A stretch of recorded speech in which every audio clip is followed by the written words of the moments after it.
चंद्र ग्रहण में सूतक 9 घंटे पहले लगता है जब स्पर्श होता है ग्रहण का।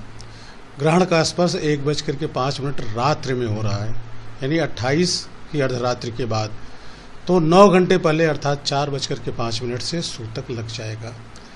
इस बार सूतक में एक समस्या आ रही है कि शरद पूर्णिमा में जो लोग खीर बनाते हैं अमृत पान के लिए, उसमें सूतक के कारण उसके बनाने में और उसके संरक्षण में और ग्रहण के नीचे रखने में दिक्कतें महसूस हो रही हैं।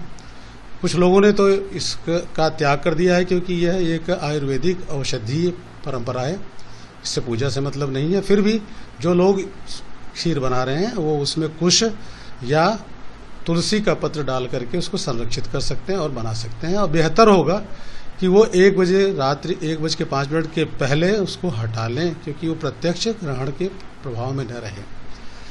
जैसा कि मैंने अभी बताया कि ये वर्ष का जो चंद्र ग्रहण है, ये भारत में इकलौता ग्रहण है इस वर्ष का जो दिखाई पड़ेगा। इसके पहले 3 ग्रहण लग चुके हैं, 2 सूर्य ग्रहण और 1 चंद्र ग्रहण, जो कि भारत में न दिखाई पड़े थे, न उनका कोई सूतक की गणना थी, न उनका कोई प्रभाव था। यह ग्रहण थोड़ा सा अपने आप में एक अलग महत्व रखता है, क्योंकि यह मेष राशि में, जहाँ राहु मेष राशि को छोड़ने वाला है, यानी राहु के कारण जो गुरचंडाल योग था वो खत्म होने वाला है, उस समय यह लग रहा है। 30 साल के बाद शरद पूर्णिमा को पर यह ग्रहण लग रहा है। राशियों पर इसका बहुत प्रभाव पड़ेगा, केवल ग्रहण का ही नहीं।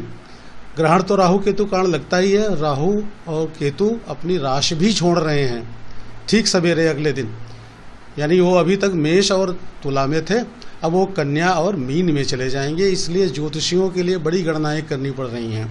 और ये ऐसा ग्रहण है जिसमें बृहस्पति भी उसके चपेट में है, और ज़्यादा नुकसान ये करेगा मेष राशि, वृष राशि, सिंह राशि और मकर राशि को। बाकी को ये काफ़ी कुछ लाभ देगा, किसी को श्री प्राप्ति, किसी को धन प्राप्ति।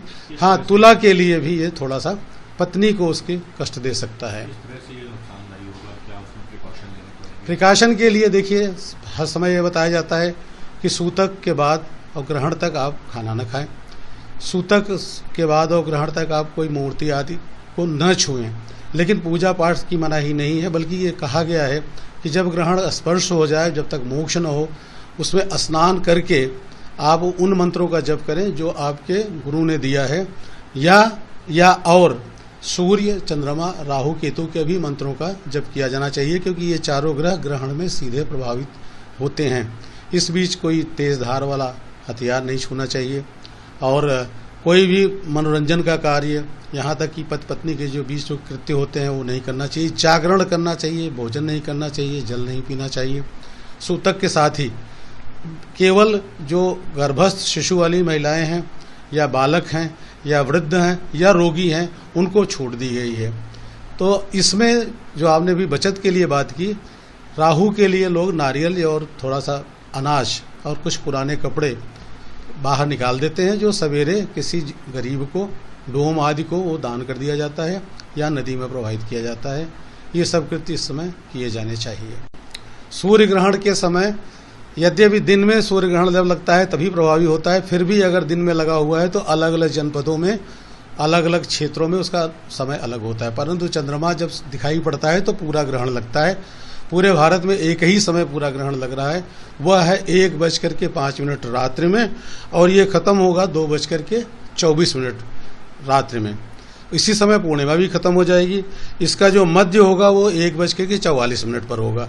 तो जो पूजा आदि का जो कृत्य है वो जागरण करके रात्रि में 1:05 से लेकर के 2:24 तक करना चाहिए।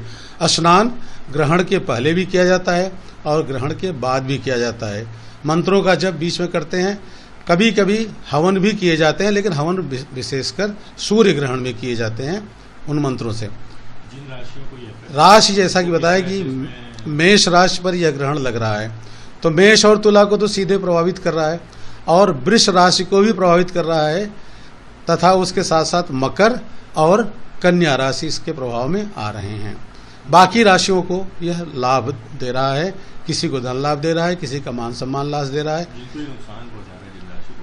जिनको नुकसान पहुंचा रहा है उनको मैंने पहले ही नाम ले लिया। उनको क्या करना चाहिए? उनको विशेषकर राहु की, केतु की, या की मंत्रों से उनकी पूजा करनी चाहिए, या सूर्य या चंद्रमा का पूजा करना चाहिए। अगर वो भी नहीं समझ में आ रहा है, अगर वो गायत्री मंत्र का पाठ करते हैं तो लगातार गायत्री मंत्र का पाठ करें।